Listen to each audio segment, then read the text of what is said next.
మొగుడు కొట్టాడని కాదు, తోటకూర కట్ట తెచ్చాడనే నా ఏడుపు అన్నట్టుంది నా వరస. హాయ్ అండి, welcome to Ammu talks with real stories. అందరూ ఎలా ఉన్నారు? లోకంలో ఎన్ని కూరగాయలు ఉన్నాయండి. ఆ వంకాయ, బెండకాయ, దొండకాయ, చిక్కుడుకాయ, ఇన్ని కూరగాయలు ఉండగా అవన్నీ వదిలేసి సరిగ్గా నాకు ఏది చూస్తే ఒళ్ళు మండుతుందో మా ఇంట్లో ఆయనకు అదే కావాలి. అదేనండి, తోటకూర. అసలు ఈ తోటకూర కనిపెట్టే మహానుభావుడు ఎవరో కానీ ఆకుల్ని ఇలా తుంచుతుంటే నా ప్రాణం పోతుంది.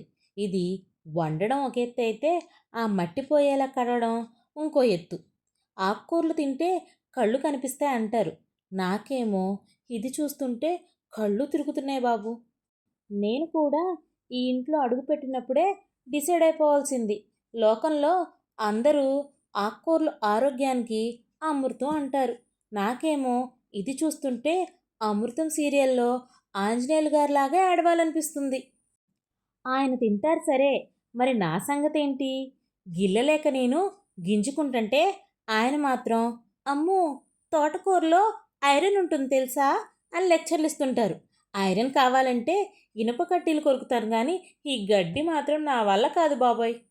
ఈ తోటకూర పప్పు వండాక ఆయనకు వడ్డించి నేను కూడా ఒక ముద్ద తిని ఆహా ఎంత బాగుందో అని లేని యాక్టింగ్ చేయాలి చూసారా? అక్కడే నా టాలెంట్ అంతా ఉంది.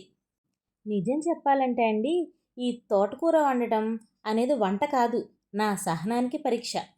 నాలాగే తోటకూర పప్పు అంటే ఇష్టం లేని వాళ్ళు ఎంతమంది ఉన్నారో కమెంట్ చేయండి. ఈ వీడియో మీకు పొట్ట చెక్కలయ్యేలా నవ్విస్తే వెంటనే లైక్ చేయండి, షేర్ చేయండి.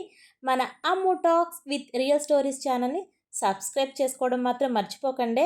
ఉంటా మరి, ఓకేనా? బాయ్, మీ అమ్ము.